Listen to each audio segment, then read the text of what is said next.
প্রিয় দর্শক, অনেক অনেক শুভেচ্ছা। চ্যানেলেতে দেখছেন ইউসিবি টু দ্য পয়েন্ট, সাথে আছি আমি সামান্তা ইসলাম। দর্শক, আজ জুলাই মাসের দ্বিতীয় দিন এবং জুলাইয়ের যে গণ অভ্যুত্থান, সেই অভ্যুত্থানের 2 বছর পূর্ণ হয়েছে, কিন্তু সেই স্বপ্নের কাঙ্ক্ষিত দেশকে আমরা পেয়েছি। সেই সময়কার ছাত্র আন্দোলনের একজন ছাত্র নেতা, এখন এনসিপির আহ্বায়ক নাহিদ ইসলাম নিজেই বলেছেন যে আমরা আমাদের কাঙ্ক্ষিত বাংলাদেশ পাইনি। এত রক্ত যে জন্য ঝরলো, প্রায় 1400 ছাত্র বা সাধারণ মানুষ যেখানে নিহত হলো, এরপরেও আমরা আমাদের স্বপ্নের বাংলাদেশ কেন পাইনি, সে নিয়ে আমরা আজ কথা বলতে চাই দেশের অন্যান্য সকল অবস্থা নিয়েও। জুলাই হত্যা মামলা বা জুলাইয়ে যে কাণ্ড ঘটেছে, সেখানকার একজন প্রধান আসামিকে যে সাজা দেওয়া হচ্ছে, সেই সাজা নিয়ে অনেকের মনে অসন্তোষ রয়েছে। সেই সব কিছু নিয়ে আজকে আমরা টু দ্য পয়েন্টের আয়োজনে কথা বলবো। আমাদের সাথে আছেন সিনিয়র সাংবাদিক এবং কলামিস্ট মাহবুব আজিজ, স্বাগত জানাচ্ছি আপনাকে। আছেন ফরিদুল হক, যুগ্ম সদস্য সচিব এনসিপি, আপনাকেও স্বাগত জানাচ্ছি। আপনাকে দিয়ে শুরু করতে চাই। আপনারা স্বপ্নের দেশ এখনো পাননি। আপনারা 2 বছর আপনাদের অনেকেই ক্ষমতায় ছিলেন অন্তর্বর্তীকালীন সরকারের আমলে। সরকারের থেকেও যদি আপনারা সেই স্বপ্নের দেশটি গড়তে না পারেন, তাহলে এখন আসলে স্বপ্নের দেশ পাননি বলে কি বিএনপির উপর বা অন্য কোনো রাজনৈতিক দলের উপর দায় চাপাতে চাচ্ছেন কিনা? জি, ধন্যবাদ আপনাকে। সরকার পরিচালনার সাথে আমাদের দলে আছে যারা, তারা দলে যোগদান করার আগে 1-2 জন ছিলেন, এটা ঠিক আছে। কিন্তু শুধুমাত্র একটা ইন্টারিম গভর্নমেন্টে কয়েক মাস সরকার পরিচালনার সাথে যুক্ত থাকলেই বাংলাদেশ পরিবর্তন করে ফেলা যায় না। সো কয়েক মাস না, কিন্তু দীর্ঘ সময়, কয়েক মাসই, ধর নাহিদ ইসলাম 7-8 মাস ছিলেন সব মিলিয়ে, এবং ওটা একটা খুবই উত্তাল পরিস্থিতি ছিল। আপনার গণ অভ্যুত্থানের পরে 3-4 দিন বাংলাদেশে কোনো গভর্নমেন্ট ছিল না। পুরো পরিস্থিতিটাকে মানে ট্যাকেল করার জন্য যেই রকম কি বলে যে দক্ষ মানুষজন দরকার ছিল আমাদের, যেহেতু আমরা জাতীয় সরকার করতে পারিনি ওই সময়, যেটা সর্বদলীয় সরকার। প্রথম রাতেই ওইটা বিএনপির পক্ষ থেকে যখন নাকচ করা হয়, তখন তো আর অন্য কোনো ফর্ম ছিল না। আপনার কাছে কোনো না কোনো একটা ফর্মে তো কাউকে না কাউকে রাষ্ট্র পরিচালনার দায়িত্ব দিতে হবে। তো তখন যে লোকদেরকে পাওয়া গেছে, যে যাদেরকে সবাই মোটামুটি গ্রহণযোগ্য মনে করে এবং যাদেরকে দিয়ে মোটামুটি চালানো যায়, সেইখানে যে খুব দক্ষ মানুষজন পাওয়া গেছে এরকমও না ব্যাপারটা। তো তাতে করে যেটা হয়েছে যে মানে যেই কি বলে, এবং সময়, বিভিন্ন জনের বিভিন্ন রাজনৈতিক লক্ষ্য উদ্দেশ্য, যারা আন্দোলনের বিজয়ী শক্তির মধ্যে তো অনেকগুলো পোর্শন আছে। তো সব মিলিয়ে ধরেন আমরা যা চেয়েছিলাম, ফ্যাসিবাদী ব্যবস্থার বিলোপ, এটা 3রা আগস্ট একদম স্পষ্ট ঘোষণা আছে। এক দফার যে ঘোষণাটা আপনি পড়লে দেখবেন, ফ্যাসিবাদী ব্যবস্থার বিলোপ এবং রাষ্ট্র ব্যবস্থার সংস্কার করা, এইটা আসলে এখনো সম্পন্ন হয়নি। এটা হচ্ছে আমাদের প্রধান জায়গাটা। বাকি জায়গাগুলো হচ্ছে, প্রধান কাজটা যখন হয়ে যায়, বাকি কাজগুলো করাটা খুব ইজি। আপনি কি বুঝেছেন? জুলাই যোদ্ধারা বা বিজয়ীরা কি এখন ভাগ হয়ে গেছে বিভিন্ন না, ভাগে? জুলাই যোদ্ধা না, জুলাই তো ধরেন বিএনপিও তো জুলাই যোদ্ধা, কিন্তু বিএনপি তো একটা রাজনৈতিক দল, তাদের তো আলাদা পলিটিক্যাল এজেন্ডা আছে। জামাত একটা রাজনৈতিক দল, তাদের আলাদা সবাই নিজেদেরটা বাস্তবায়ন করতে সবাই চাচ্ছে। নিজে, স্বাভাবিক না? এটা তো খুব। এবং আপনারা জুলাই স্মৃতি জাদুঘর নিয়ে কথা বলছিলেন, এখন আপনারা বলছেন যে যদি সরকার খুলে না দেয়, জনগণ নিজে গিয়ে খুলে নেবে, তাহলে অন্তর্বর্তীকালীন সরকার আসলে কেন এটি খুলে দিয়ে যায়নি? এটা সম্ভবত ওনাদের কাজ শেষ হয়নি, আমি যতটুকু জানি। মানে এটাকে আয়োজন করতে যেই পরিকল্পনা করে ওনারা আয়োজন করেছেন, এটা শেষ করতে যে পরিমাণ সময় দরকার, সেই সময়ের আগেই নির্বাচন চলে এসেছে। তো স্বাভাবিকভাবে এটা পরবর্তী সরকারের হাতে, এটা একটা ধারাবাহিক কাজ। আরেকটা ব্যাপার হচ্ছে যে এইটা কিন্তু জুলাই যে জাদুঘরের কি বলে যে জাতীয় নেতাদের মধ্যে প্রথম দাবি কিংবা প্রথম অঙ্গীকার করেন কিন্তু তারেক রহমান সাহেব নিজেই। উনি একটা ফেসবুক পোস্ট দিয়েই বলেন যে গণভবনকে জুলাই জাদুঘর বানানো হোক কিংবা বানাতে হবে, এই ধরনের একটা কথা কিন্তু উনি, অথবা আমরা ক্ষমতায় আসলে বানাবো, এই ধরনের একটা কথা কিন্তু উনিই প্রথম বলেছিলেন। এর বাইরে আমরা নিজেরা অনেককে আলাপ আলোচনা করছিলাম, বলেছিলাম, কিন্তু ওটা সিগনিফিকেন্ট না। যেহেতু তারেক রহমান সাহেব বলেছেন, ওইটা সিগনিফিকেন্ট ছিল। তো স্বাভাবিকভাবে বিএনপি যেহেতু এখন ক্ষমতায় আছে, তাদের কাছে তো এটা প্রত্যাশা যে ওনারা এটা করবেন। কিন্তু দুঃখজনক হচ্ছে যে আমরা যেটা জানতে পেরেছি, যে সম্ভবত ওই সংস্কৃতি মন্ত্রণালয়ের যে সচিব, যিনি খুবই ক্ষমতাধর সচিব বলে আমি সেদিন খবর পেলাম, আওয়ামী লীগের সময় একজন সচিব ছিলেন সম্ভবত শাহ কামাল, যাকে ইন্টারিম গভর্নমেন্টের সময় অ্যারেস্ট করা হয়েছিল 3 কোটি মুদ্রা সহ, মানে দেশি বিদেশি মুদ্রা, মোহাম্মদপুর থেকে।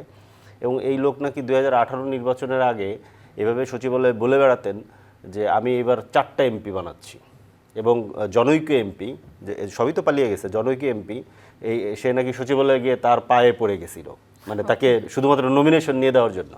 তা আমি শুনছি এই যে এখন যে সাংস্কৃতিক মন্ত্রণালয়ের যে সচিব, তারও নাকি এই ধরনের পাওয়ার আছে। সে একই সাথে নাকি সাংস্কৃতিক মন্ত্রণালয়ের সচিব, পাশাপাশি অনেকগুলো প্রতিষ্ঠানের মানে ওই যে ট্রাস্টি বোর্ড কিংবা ধরেন পরিচালনা বোর্ড যেগুলো সরকারি কিংবা আধা সরকারি যে প্রতিষ্ঠানগুলো, অনেকগুলো আমি নাম জানি না সবগুলোর, এইগুলোরও উনি বোর্ডের সদস্য এবং খুবই পাওয়ার হোল্ড করেন।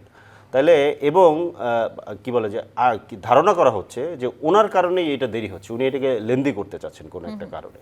তো স্বাভাবিকভাবেই তখন আমাদের তো কথা বলতে হবে যে যেহেতু সরকার প্রধান উনি যখন কমিটমেন্ট দিয়েছেন এখানে জাদুঘর হবে, এই জাদুঘর হচ্ছে না, তাহলে এই জাদুঘর করার জন্য তো আমাদের চাপ অব্যাহত রাখতে হবে। যে আপনি সংস্কৃতি মন্ত্রীর কথা বলেন, আমরা কিন্তু মন্ত্রীর, আমি মন্ত্রণালয় না, আমি সচিবের কথা বলছি। ওকে, সচিবের কথা বললেন। আমরা তো অন্তর্বর্তীকালীন সরকার আমলে 12,633 কোটি টাকা, হয়তো এটি নিয়ে আমরা আগেও কথা বলছিলাম, ঘুষ লেনদেন হয়েছে জানতে পেরেছি। এবং আপনারাও তো এনসিপি নিজেদের ফান্ডের যে ব্যাপার, ফান্ডের হিসাবগুলো কিন্তু আপনারা দিচ্ছেন না। তো সেই জায়গায় ওই দলের সাথে আপনাদের পার্থক্যটা আমরা কোথায় দেখব? কোন ফান্ডের হিসাব দেইনি? আপনাদের ফান্ডের হিসাব ও দিয়েছেন? ওই যে নির্বাচনের যে ফান্ড, নির্বাচনের ফান্ডটা ওইটা আসলে মানে একটু সময় লাগতেছে, এটা আমরা দিয়ে দিব, এটা তো দিতেই হবে, এটা না দিলে তো আমার ধরে 4 মাস পেরিয়ে গেছে। না, এটা দিতেই হবে, এটা তো না দেওয়ার তো কোনো জিনিস। আমরা একটু মাহবুব আজিজের কাছে যাই। ফান্ডের হিসাব এবং 12 কোটি টাকার ঘোষের লেনদেন, 12,000 কোটি টাকা, সেই সাথে আমরা সচিবের একজন কথা শুনলাম। তাহলে এখন কি আমরা বলতে পারি যে শেখ হাসিনা বা আওয়ামী লীগের যে রাজনীতি ছিল সেই রাজনীতি থেকে আমরা এখনো সরে আসিনি, সব আগের মতোই চলছে? ধন্যবাদ, শুভেচ্ছা সবাইকে। দেখুন, এরকম একেবারে দুই একটি ঘটনা নিয়ে বিক্ষিপ্তভাবে তো কোনো মন্তব্য করা একটু কঠিন, কারণ 24-এর গণ অভ্যুত্থান যে কারণে হয়েছিল এটা কিন্তু একটা বাস্তবতা। এবং যেই দুঃশাসন আওয়ামী লীগ চালিয়েছিল তার শেষ 12 বছরে 3টি নির্বাচন হয়েছে, আমিডামি নির্বাচন, নিজেরা নির্বাচন, রাতের বেলা নির্বাচন, এবং মানুষের যে গণতন্ত্রহীনতা এবং সরকারের যে লুটপাট, এই সব কিছু মিলিয়ে সব দল মত নির্বিশেষে 24-এর গণ অভ্যুত্থানে আসলে রাজপথে নামে। আপনি এই যে একটা ভিডিও শুনুন, যদি শোনা যায়। বঙ্গবন্ধুর বাংলায় বৈষম্যের ঠাঁই নাই, নাহিদ ইসলামের কণ্ঠ, চিনতে পারছেন আশা করি। তো বঙ্গবন্ধুর বাংলায় বৈষম্যের ঠাঁই নাই দিয়ে যে এই আন্দোলনটা হলো, আমরা এই আন্দোলনের পরে বঙ্গবন্ধুকে কোন জায়গায় স্থাপন করলেন? বঙ্গবন্ধুর বাড়ি আবার ভাঙা হলো, কারা ভাঙলো? এবং তখন এই নাহিদ ইসলামদের কি বক্তব্য শোনা গেল? এই নাহিদ ইসলাম গত রোববার কি বললেন সংসদে, যে 71-এর যে মুক্তিযুদ্ধ, সেই মুক্তিযুদ্ধে আমরা স্বাধীনতা পেয়েছি কিন্তু সার্বভৌমত্ব পেয়েছি 24-এর গণ অভ্যুত্থানে। অর্থাৎ তারা মুক্তিযুদ্ধ নিয়ে প্রশ্ন করতে শুরু করলো, এবং এটা কিন্তু হঠাৎ না, আচমকা একজন না, এটা আমরা 8ই আগস্ট অন্তর্বর্তী সরকার দায়িত্বে আসবার পরই আমরা দেখলাম একটা ডানপন্থী সাম্প্রদায়িক শক্তির উত্থান। যেই 24-এর গণ অভ্যুত্থান ছিল অসাম্প্রদায়িক আন্দোলন, সকল দল মত নির্বিশেষে মানুষ সেখানে তাদের মতামত দিয়েছে এবং দ্রোহে অংশগ্রহণ করেছে, মানুষ বিপুল প্রাণত্যাগ করেছে, সাহসের সঙ্গে স্বৈরাচারকে মোকাবেলা করেছে, কিন্তু সেই ফলটা সাম্প্রদায়িক শক্তির হাতে তুলে দিলেন ইউনূস সাহেব এবং তার উপদেষ্টারা। যেই উপদেষ্টারা কেউই প্রত্যক্ষভাবে এই গণ অভ্যুত্থানের সঙ্গে জড়িত ছিলেন না। ইউনূস সাহেব স্বয়ং প্যারিসে ফুটবল খেলছিলেন। তো এই জায়গা থেকে তারা যখন এই দায়িত্বে এলেন, আপনি দেখুন একটা পরিসংখ্যানে বলছে, আপনি আওয়ামী লীগের 2023 সালের শেষ সময়ে 1,45,633 কোটি টাকা ছিল খেলাপি ঋণ, 2024-এর জুনে সেটা বেড়ে দাঁড়ায় 2,11,391 কোটি। শেষ সময়ের লুটপাটটা দেখুন। এবং সেই জন্যই তো মানুষ ক্ষেপে রাস্তায় নেমেছে, তাই না? আপনার এই লুটপাটের প্রভাব তো মানুষের জীবনে গিয়ে পড়েছে। কিন্তু এই অন্তর্বর্তীকালীন সরকার নানান সুশাসন এবং অনেক রকমের সংস্কারের কথাবার্তা বলে 4,65,000 কোটি টাকার নতুন দেনা এই জাতির সামনে ঘাড়ে রেখে গেছে। তো তাহলে আমরা তো আওয়ামী লীগের সময় অনেক লুটপাটের পরেও কিছু চাক্ষুষ দেখেছি যে উন্নয়ন কর্মকাণ্ড, আমরা নানান ধরনের উন্নয়ন দেখেছি। এই অন্তর্বর্তীকালীন সরকারের সময় এই জুলাই সনদ সংস্কার বাস্তবায়ন কমিশনের মিটিং ছাড়া আমরা আর কি বাস্তবায়িত হতে দেখেছি? আমরা দেখেছি মাজার ভাঙতে, আমরা দেখেছি ভাস্কর্য ভাঙতে, মুক্তিযুদ্ধকে নিয়ে বিতর্ক তৈরি করতে এবং শ্রদ্ধেয় নেতৃবৃন্দকে নিয়ে যা নয় তা বলবার যে ব্যাপারটি, এবং একটি ভ্যাকুয়াম তৈরি করে, যে রাজনৈতিক একটি শূন্যতা তৈরি করে সেখানে জোর করে একটি বিরোধী দলকে হিসেবে জামাত এবং এনসিপিকে প্রতিষ্ঠিত করে গেছে আচ্ছা, এই আমরা অন্তর্বর্তী অন্তর্বর্তীকালীন সরকার। সরকার নিয়ে তো আমরা বারবারই কথা বলেছি। বিএনপির ব্যাপারে যদি আমরা এখন আসি, এখন আসলে সরকার জুলাইকে কতটুকু ধারণ করছে, বা আমরা কিন্তু একটি ফোন আলাপে স্পষ্ট শুনেছি যে ইনু শেখ হাসিনাকে বলেছে হেলিকপ্টার থেকে গুলি বর্ষণের যে ব্যাপারগুলো, এগুলোর পরেও মাত্র 10 বছরের সাজাতে আসলে অনেকে অসন্তুষ্ট। আচ্ছা, সেটাকে আমি আপনি ওই কিভাবে প্রসঙ্গটা বিশ্লেষণ করবেন? বারবার বলেছি, বলা তো ঠিক না। জুলাই মাসের আজকে মাত্র 2 তারিখ, এই কথাগুলো তো মাত্র অতীত। আপনি অন্তর্বর্তীকালীন সরকারের এই বিষয়গুলো তো সামনে আসবেই। আপনি আওয়ামী লীগের শ্বেতপত্র অন্তর্বর্তী সরকারের সময় অর্থনৈতিক একটা কমিটি তৈরি করে জমা দেওয়া হয়েছে। অন্তর্বর্তীকালীন সরকারের সময় শ্বেতপত্র কেন তৈরি হবে না, যেটা সম্প্রতি সালাউদ্দিন আহমেদ নিশ্চয়ই সাহেব আসবে, তবে বলেছেন। বিএনপি এখন জুলাই মাসে জুলাইকে কতটুকু ধারণ করছে এবং সেটাও তো প্রশ্নে বিএনপির যে আসবে। বিষয়টা হচ্ছে, বিএনপি কেন, জুলাই তো সকলেই ধারণ করে, এটা দল মত নির্বিশেষে যে যার মতো করে ধারণ করে। ধারণ করা মানে কি হচ্ছে যে আপনার চিৎকার করে বলা যে বঙ্গবন্ধু ভারতীয় দালাল, তা তো নয়। সেটা হচ্ছে আপনার যে ফ্যাসিবাদ বিরোধী একটা গণতান্ত্রিক রাষ্ট্র তৈরি করতে, জবাবদিহিতাপূর্ণ একটা সমাজ কাঠামো তৈরি করতে গিয়ে সেখানে আমাদের নানান রকম কাজ করতে হবে। সেই জায়গা তো একা হঠাৎ করে এক সকালে সেটা হবে না, এটা তো একটা ধারাবাহিক কার্যক্রম। এই জায়গাতেই তো সেই অন্তর্বর্তীকালীন সরকারের যে কার্যক্রমটা হয়েছে, আপনি জুলাই সনদ নামে তারা একটা যেই শৃঙ্খলে জাতিকে বাঁধতে চেয়েছিল, আপনি দেখুন যে বিএনপি যদি 2/3 ভোট না পেত, তাহলে উচ্চকক্ষ বানিয়ে এই জামাত এনসিপি সাম্প্রদায়িক শক্তি পুরো দেশটাকে কিন্তু একটা সাম্প্রদায়িক চেহারার দিকে নিয়ে যেত।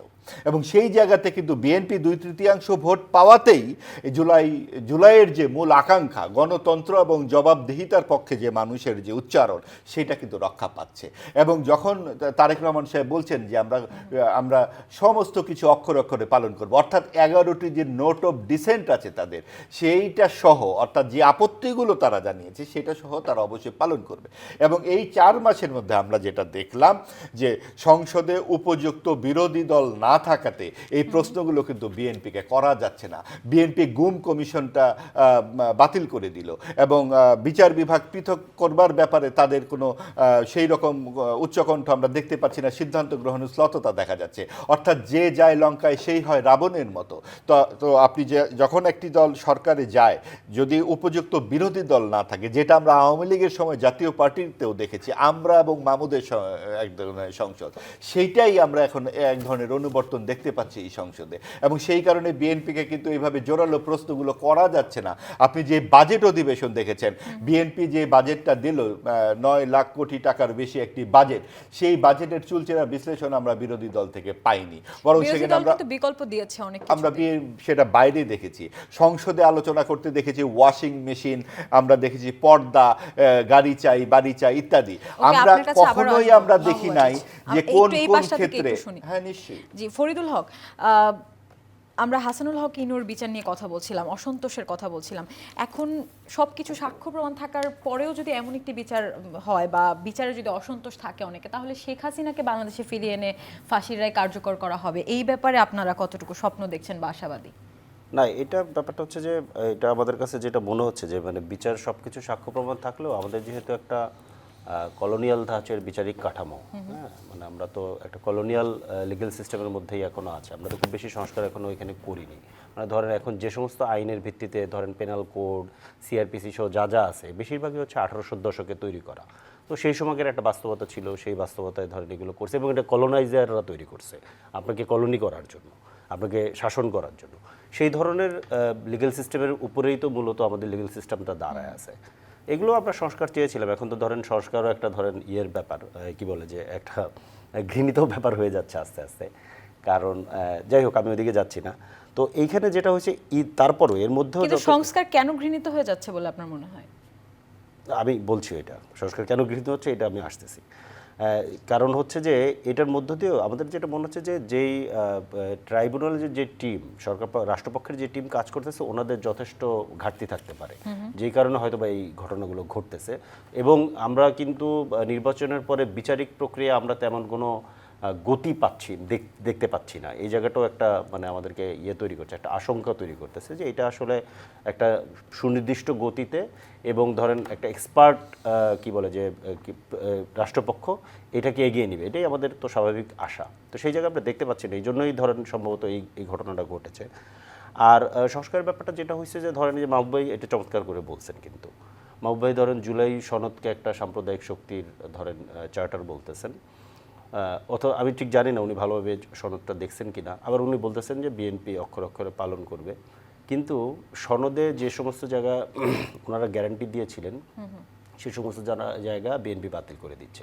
এই যে ধরেন একটা 2/3 মেজরিটি, উনি খুব এটাতে কিন্তু খুব হইলেন, খুশি হইলেন যে 2/3 মেজরিটি পেয়েছে, তাতেই তো সাম্প্রদায়িক শক্তি হয়ে গেল, গণতন্ত্র রক্ষা পেল।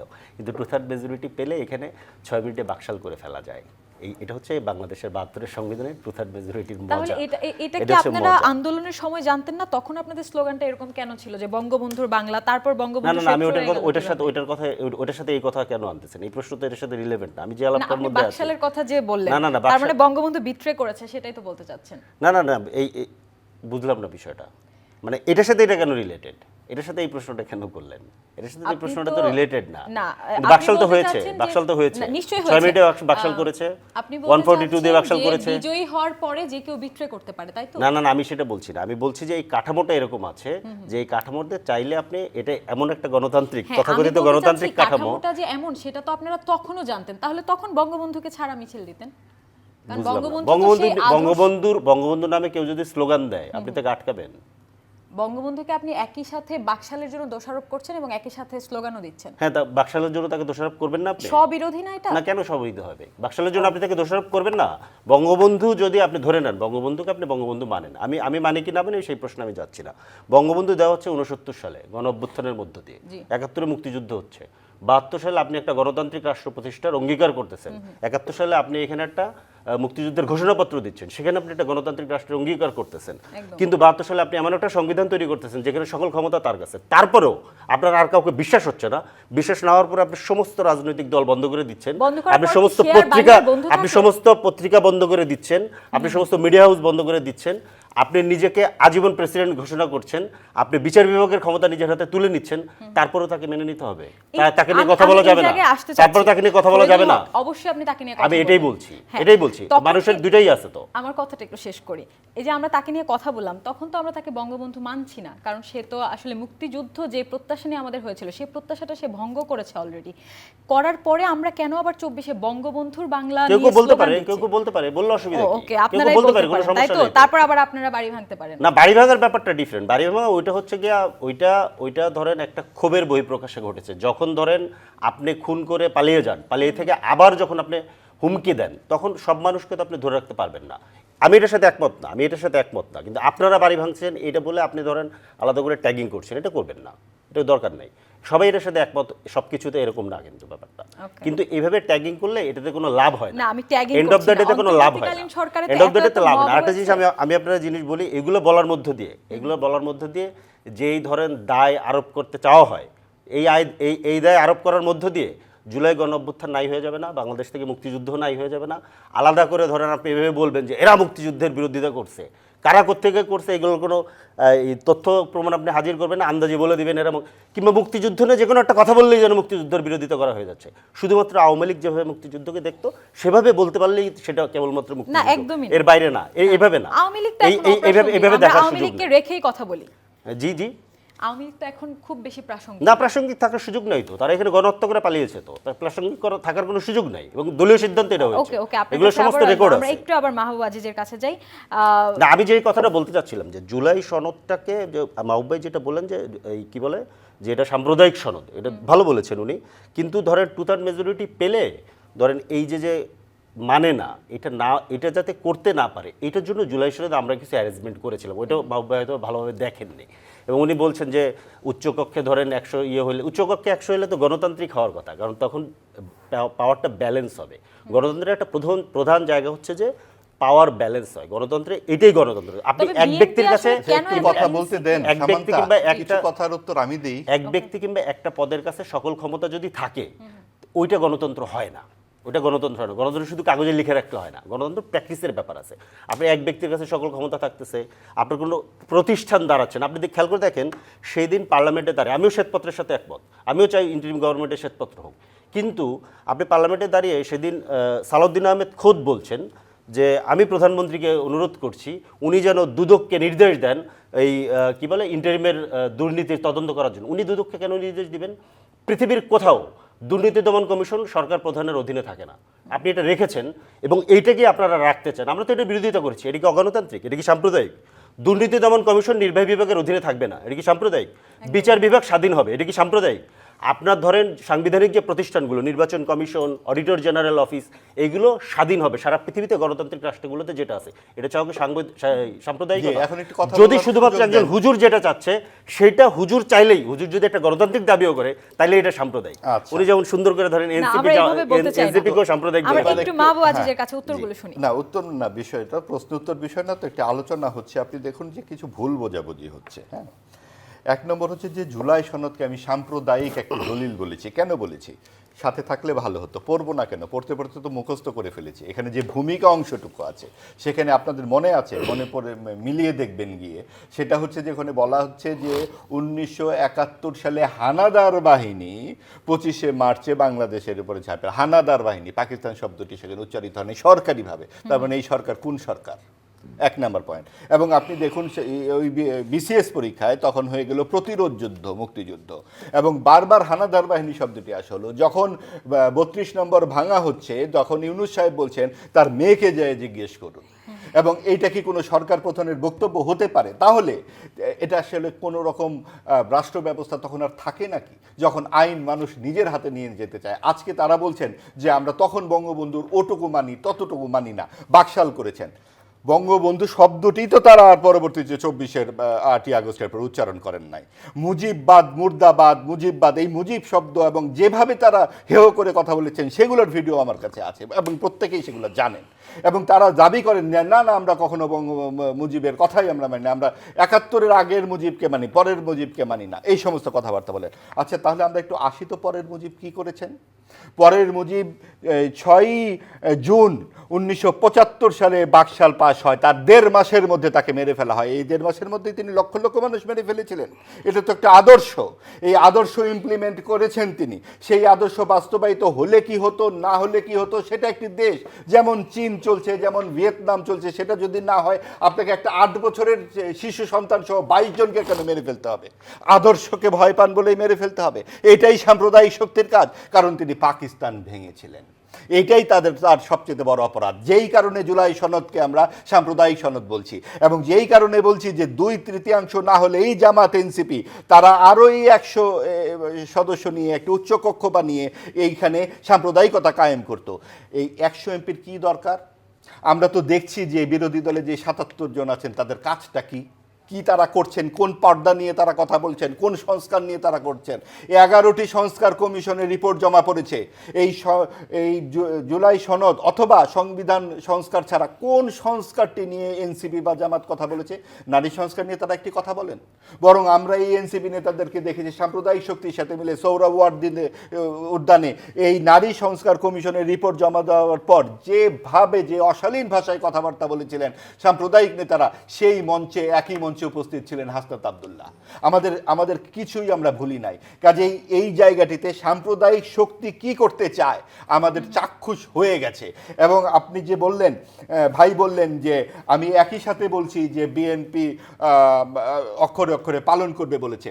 এখন বিএনপি যখন নোট অফ ডিসেন্ট 11টি দিয়েছে এবং তারা অক্ষরে অক্ষরে পালন করবে, আমি বিএনপির নোট অফ ডিসেন্ট দেওয়াতে আমি যথেষ্ট স্বস্তি পেয়েছি, যাতে দেশটি সাম্প্রদায়িকতার দিকে না যায়। তবে নিশ্চয়ই আমারও অনেক আপত্তি আছে, যেই কারণে আমি গণভোটের পক্ষেই ছিলাম না। কারণ গণভোটে 4টি প্রস্তাব দেওয়া হয়েছে, দিয়ে বলা হচ্ছে হ্যাঁ বা না দেন ইত্যাদি।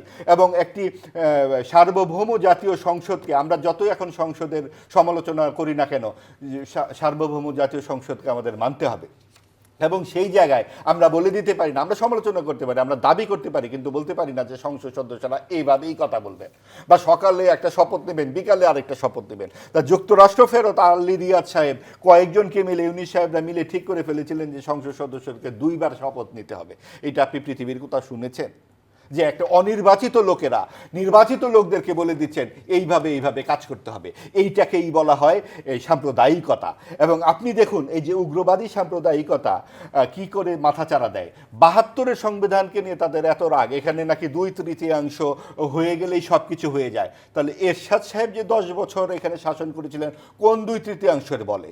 এখানে যে 111 হয়েছিল অনির্বাচিত সরকার ছিল কোন 2/3 বলে? এমনকি গণ অভ্যুত্থান 24 আগস্টের পরে যেখানে মানুষ সকলেই সমর্থন দিয়েছিল তারপরে এটা কোন সংবিধানের বলে? অর্থাৎ সংবিধানের চাইতেও বড় মানুষের যে আকাঙ্ক্ষা গণতন্ত্রের উপরে, সেইটাই তো ইউনূস সাহেব মানে নাই। অন্তর্ভুক্তিমূলক সমাজ তা নির্মাণ করার একটা বড় সুযোগ এসেছিল। একটু শেষ করি যে অন্তর্ভুক্তিমূলক সমাজ সেটা তারা না করতে দিয়ে নিজেরা নির্বাচনের একটা পদ্ধতি তারা বের করেছিল, যেটা আওয়ামী লীগ জাতীয় পার্টিকে নিয়ে করেছিল। এরপর অন্তর্বর্তীকালীন সরকারের খুবই চেষ্টায় একটা দল তৈরি হয়, তার নাম এনসিপি, এবং তাকে এবং জামাতকে তারা পারলে সরকারি দলেই বসিয়ে যেত। সেটা পারেনি, কিন্তু বিরোধী দলে বসিয়ে গেছে। সেটার জন্য পটভূমি তারাই প্রস্তুত করেছে। আপনি যেই পরিস্থিতি আজকে দেখছেন, বিএনপি যদি 2/3 ভোটে না পেত, এই সাম্প্রদায়িক শক্তি আরও বড় হয়ে যেত এবং সেই জায়গায় একটা লণ্ডভণ্ড অবস্থা তৈরি হতো। মানুষের ভোটে, বিপুল ভোটে বিএনপির প্রতি কিন্তু সেই দায়িত্বটাই এসেছে। এখন বিএনপির উপরে অনেকখানি নির্ভর করে জুলাই স্পিরিট তারা কতখানি দেশে আনবে। এই জন্য তো জুলাইকে নাকচ করে না দিয়ে বরং কিভাবে জনগণের, কেউ তো নাকচ করেনি। এই যে একটা দোলাচলে তো রেখেছে সরকার কোথায়, কোনটা? আমাদেরকে। জুলাই মানে কি? জুলাই মানে কি হাদির মতো করে আজে বাজে কথা বিচার বলা? ব্যবস্থাগুলো যেভাবে লেন্দি হচ্ছে বা সাইন তো আসলে হ্যাঁ, করেছে আসুন, তারা সেই গণভোটে, এটা জায়গাতে নিয়ে আসুন। কিন্তু একটা ঘোর প্যাচের মধ্যে আছে জনগণ। নিশ্চয়ই, এই জন্যই তো আমাদের সংসদে ডিবেট হওয়া দরকার। সংসদে আপনারা আম বিনিময় না করে, পর্দা নিয়ে, ওয়াশিং মেশিন নিয়ে কথাবার্তা না বলে, গাড়ি বাড়ি নাচে, এইটা নিয়ে কেন দাবি করছেন না যে ভাই দুদকে, যেই কথাটি ফরিদ ভাই বললেন, দুদককে কেন প্রধানমন্ত্রী নির্দেশ দিবেন? এটা তো একটা অগণতান্ত্রিক কাঠামোকে উৎসাহিত করা। এই প্রশ্ন তো সংসদে করতে হবে। উৎসাহিত না ভাইয়া, এনে একটু ব্যাপার আছে, এটা অলরেডি আছে। আমি এটাই জানি, পরিবর্তনের কথা কিন্তু বলেছি দুদক তো আমরা। এখন বন্ধ হয়ে আছে। বন্ধ হয়ে আছে। এটাও তো জানি, কাঠামোটা আমি তো জানি এরকমই আছে, সবকিছু। ওরকমই কিন্তু ছিল। কথা হচ্ছে সেটা কেন প্রধানমন্ত্রীকে অনুরোধ করতে হবে? সবকিছুকে প্রধানমন্ত্রীকে অনুরোধ করাটা কিন্তু সেই স্বৈরাচারী আমলের যে ঘটনা, এবং সেই স্বৈরাচারী আমলের বিরোধী দল জাতীয় পার্টি তখন কথা বলতো না। এখনকার বিরোধী দল জামাত এবং এনসিপি এটা নিয়ে কোনো কথা বলে না। বাইরে কিন্তু তারা ঠিকই কথা বাইরে বলছে। তাদের মতো বুদ্ধিজীবীরা কথা বলে, তাদের নেতারা তো এটা নিয়ে জি, কথা মাহবুব বলে ভাই, না। আমরা যদি- সংশোধিত আমরা কথা যদি বলার অন্য একটা উপযুক্ত ব্যাপারে যেতে জায়গা। চাই, সাবেক প্রধানমন্ত্রী শেখ হাসিনা কিন্তু দেশে ফেরার আভাস দিয়েছেন, জি। এবং সেটা নিয়ে আমাদের সরকার কিন্তু বলছে যে কোনো অগ্রগতি নেই। সরকার কি তাহলে পরোক্ষভাবে শেখ হাসিনাকে ছাড় দিচ্ছে নাকি আমাদের এটা চরম কূটনৈতিক ব্যর্থতা? আপনি বলুন। আমরা যে কোনো সরকারের কাছে আইনের শাসন চাই। আমাদের অতীত অভিজ্ঞতা খুবই খারাপ। যখন যে সরকার ক্ষমতায় আসে তখন প্রতিহিংসার রাজনীতি করে। আমাদের এত রক্তস্রোত, এত মানুষের জীবনদানের বিনিময়ে যে গণতন্ত্র আমরা পেয়েছি, আমরা সেই একই ধারার রাজনীতি আর দেখতে চাই না। এখন সরকার যদি বলে যে আমরা নিজেরাই বিচার করে ফেললাম অমুক খুনি, এটা হতে পারে না, এবং সরকার তা বলছে না। আপনি যে প্রশ্নটি করেছিলেন এর আগে যে ইনু সাহেবকে 10 বছরের সাজা দেওয়া হয়েছে, এটা আপনার কাছে ভালো না, এটা আপনার ব্যক্তিগতভাবে নাও ভালো লাগতে, কিন্তু আইনের যে কাঠামো তাতে যদি 10 বছর হয় আপনার কি করবার আছে? এবং অন্তর্বর্তীকালীন সরকার এখানেও একটা ঘটবৎ বাঁধিয়ে রেখেছে, যেটা মুক্তিযুদ্ধের যুদ্ধাপরাধীদের যে মানবতা বিরোধী ট্রাইব্যুনাল, ওটার সঙ্গে এটা যুক্ত করে দেওয়ার কি দরকার ছিল? এই জুলাইয়ের যে অপরাধ, সেটার জন্য একটা পৃথক একেবারে সরাসরি একটা ফৌজদারি আইন করলে অসুবিধাটা কি ছিল? এবং যেই জায়গায় আমরা দেখতে পাচ্ছি অনেক এর পেছনের ঘটনা বেরিয়ে আসছে, আড়ালের ঘটনা বেরিয়ে আসছে। আপনি যে একটা ভিডিও দেখলাম জুলাইতে খুব প্রশংসিত হয়েছিল, একটি গুলি করি একজন মরে আর কেউ যায় না। আমি দেখলাম যে পরবর্তী ভিডিওগুলো এখন এসেছে, সেটা পুলিশ যে মারা গিয়েছিল সেই পুলিশকে দেখিয়ে স্বরাষ্ট্রমন্ত্রীকে বলা হচ্ছিল, সেইটা এখন মানুষের উপরে চালিয়ে দেওয়া হয়েছে। অর্থাৎ আপনি কতখানি বিশ্বাস করবেন, কাকে বিশ্বাস করবেন? আমরা তো নাহিদ ইসলামদেরকে বিশ্বাস করে এই আন্দোলনে কোটি কোটি মানুষ যুক্ত হয়েছিলাম। বঙ্গবন্ধুর বাংলায় বৈষম্যের ঠাঁই নেই। আমরা বৈষম্য বিরোধী এই আন্দোলনের পরিণতি কি দেখলাম? আমরা দেখলাম এই 4,65,000 কোটি টাকার নতুন দেনা। আমরা দেখলাম 200 গাড়ির বহর নিয়ে আমাদের নেতারা মিছিলে যান, এলাকায় যান। আমরা দেখলাম এক একজনের বিভিন্ন রকমের ফেলে ফুপে ওঠা হিসাব নিকাশ। আমরা দেখলাম নারীরা তাদের মঞ্চ থেকে বেরিয়ে যাচ্ছেন। কেন? তাদের মধ্যেই তো এখন এতগুলো বিরোধ, এবং তাদের যে মূল প্রগতির শক্তিটা, যারা 16ই জুলাই বেরিয়ে এসেছিল তুমি কে আমি কে, রাজাকার রাজাকার, কে বলেছে স্বৈরাচার স্বৈরাচার, এই স্বৈরাচারকে প্রথম প্রশ্নই করেছিল রোকেয়া হলের ছাত্রীরা। তারা কোথায় আজকে এনসিপিতে, তারা কোথায় আজকে জামাত এনসিপির এই বিরোধী রাজনীতিতে কিংবা বাংলাদেশের রাজনীতিতে?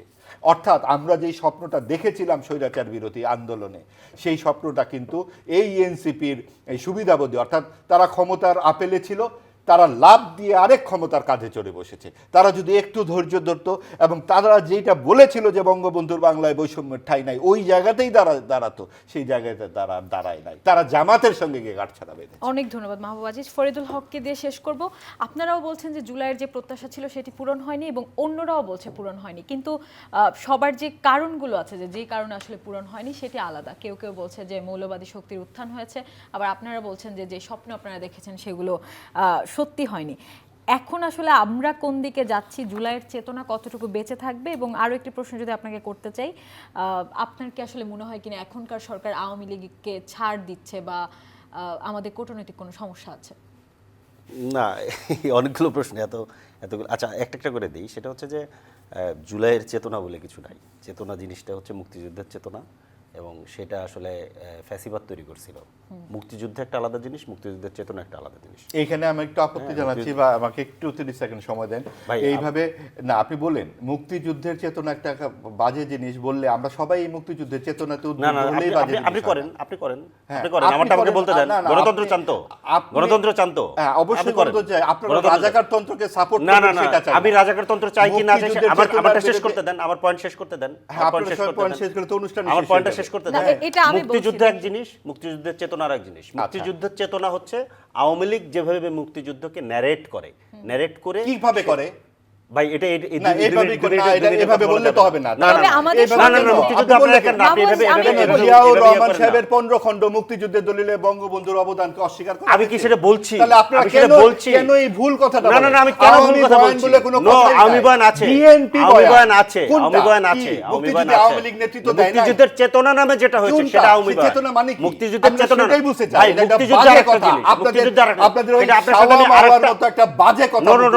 না, এরকম বহু কিছু, এই কথাগুলোই এনসিপি বলে, এই কথাগুলোই বলে। কিন্তু আপনি যদি গণতান্ত্রিক হন, আপনাকে শুনতে হবে, মুক্তিযুদ্ধের আপনাকে চেতনা শুনতে হবে, আপনার উত্তর দিতে হবে। আপনি শুনতে হবে। মুক্তিযুদ্ধের চেতনা বলতেছেন, মুক্তিযুদ্ধের চেতনা যেটা আওয়ামী লীগ বলে, যেটা আওয়ামী লীগ বলে, আমি সেটা বলছি।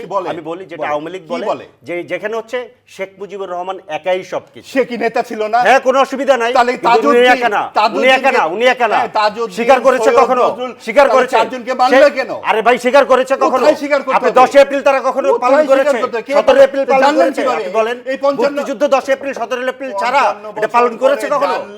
না, জানেন। আমি বললাম তো, এইটা পালন করেন না। নাহিদ ইসলামরা পালন করেছে। কে? এই 55 বছর পরে 10 এপ্রিল আসলো কি করে? আমরা পালন করেছি। নাহিদ ইসলামরা পালন করেছে। এক বছর ধরেই এটা জানে মানুষ। এক বছর ধরে কি? তার মানে আওয়ামী বয়ান টিকে নাই মুক্তিযুদ্ধের। 10 এপ্রিল এখনো টিকে আছে। তার মানে মুক্তিযুদ্ধের চেতনা টিকে আছে। না, তার মানে মুক্তিযুদ্ধের চেতনা আওয়ামীরা বলে। মুক্তিযুদ্ধের চেতনা আওয়ামীরা বলে। প্রধান দল আওয়ামী লীগ। মুক্তিযুদ্ধের চেতনা আওয়ামীরা বলে। শেখ মুজিবুর রহমান। হ্যাঁ, অসুবিধা নেই। প্রধানমন্ত্রী তাজউদ্দিন আহমেদ, সৈয়দ নজরুল এটা শেখ হাসিনা মানতো কিনা? এই কারণে এটা শেখ হাসিনা মানতো কিনা? এটা শেখ হাসিনা, শেখ মুজিব নিজে মেনেছেন কিনা? বাংলাদেশের মানুষ প্রধানমন্ত্রী উনি এসে পরের দিন প্রধানমন্ত্রী হতে চাইছেন। বাংলাদেশের মানুষ উনি এসে পরের দিন প্রধানমন্ত্রী চাইতে বাংলাদেশের মানুষ মানে শেখ হাসিনা নয়। হ্যাঁ, বাংলাদেশের শেখ হাসিনা যেটা বলে আমি সেটা মানুষ বিরোধিতা করি। এটাই আমি বলছি। এনসিপি নয়। নো, আমি দরকার নাই। নিজেরা মাঝখানে হালুয়া রুটি আপনি কথা বলতে দেন। হালুয়া রুটি কিসের কথা বলতে দেন? আপনি অসত্য আপনি কথা বলতে দেন। অসত্য আমরা কথা বলতে কেন ঢুকেন? একটু কথা বলতে কেন ঢুকেন? শান্ত হন। কথা বলতে দেন। অসত্য কথা অসত্য বলতে না, অসত্য আপনি প্রমাণ করেন সেটা পরে বলেন। কথার মধ্যে ঢুকেন কেন? আমাকে কথা বলতে দিন। না, কথা বলতে আচ্ছা, আমরা দেখি, আমরা একটু শুনি। এটা কি? না, এটা আমার কথা আমাকে বলতে দিবেন না। গণতন্ত্র না চান আপনারা? আপনারা গণতন্ত্র চান। আপনি এটা গণতন্ত্রের বড় কথা বলছেন না? হ্যাঁ, তাহলে কথা বলতে দেন না কেন? সেটাই বলছি। তাহলে কথা বলতে দেন না কেন? কথা বলবেন না। হ্যাঁ, তাহলে আমি আমার কথা শেষ আমার করেন। পয়েন্ট আপনার মধ্যে আমি ঢুকছি। আপনার মধ্যে আমি ঢুকছি কথার মধ্যে। জি, আপনি আমার সাথে কথা বলুন। যেটা না, আমি অসত্য বললি সেটা আপনি প্রমাণ করেন। শুরু থেকে আপনি প্রমাণ করেন, কোনো অসুবিধা নেই তো। এখানেই করতে হবে এরকম না, এর বাইরে আরো ফর্ম আছে, সেখানে প্রমাণ করেন। মুক্তিযুদ্ধের চেতনা আপনারা বারবারই বলেন। হ্যাঁ, বলবো। মুক্তিযুদ্ধ আপনারা কেন না? মুক্তিযুদ্ধ আপনারা কেন না? আপনি যেভাবে বলবেন সেভাবে মুক্তিযুদ্ধ হবে না।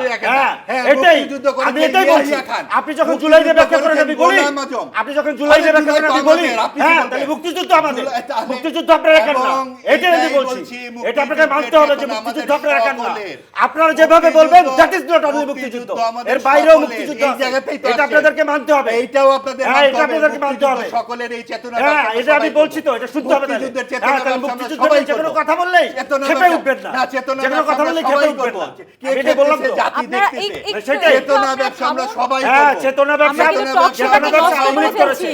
এবং চেতনা ব্যবসা আপনি আমরা যখন সবাই এর পক্ষে করব। দাঁড়াচ্ছেন রাজাকারী আপনিও পক্ষান্তরে ব্যবসা করছেন করতে পারবো না। আপনিও পক্ষান্তরে দাঁড়াচ্ছেন রাজাকারী প্রিয় ব্যবসা দর্শক, করতে অনেক অনেক পারবো ধন্যবাদ না। যারা রাজাকারী ইউসিবি টু দ্য পয়েন্ট ব্যবসা চ্যানেলটা করতে আপনাদের পারবো সুস্থতা না। রাজাকারী ব্যবসা করতে পারবো রাজাকারী না ব্যবসা করতে পারবো না। আপনি কিন্তু বলেন এই রাজাকারী ব্যবসায়ী বলতেছে। আপনি কিন্তু বলেন মুক্তিযুদ্ধ চেতনা আপনার বিরুদ্ধে গেলেই সেটা রাজাকার এই যে ট্যাগ হ্যাঁ, আপনার কথা বিরুদ্ধে অবশ্যই গেলেই সেটা আমাদের রাজাকার এই যে বিরোধিতা ট্যাগ করা মানে এটাই হচ্ছে আওয়ামী প্রিয় ট্যাগ দর্শক, এটা আপনাদেরকে অনেক এইটাই ধন্যবাদ যারা এইটাই ইউসিবি টু এইটাই দ্য পয়েন্টের এইটার আয়োজনে এতক্ষণ বিরুদ্ধে আমাদের জুলাই সাথে হয়েছে। ছিলেন। আপনাদের সুস্থতা আমরা কামনা জুলাই করে করেছি। বিদায় নিচ্ছি। আমরাই জুলাই করেছি, আপনারা কারা জুলাই করা?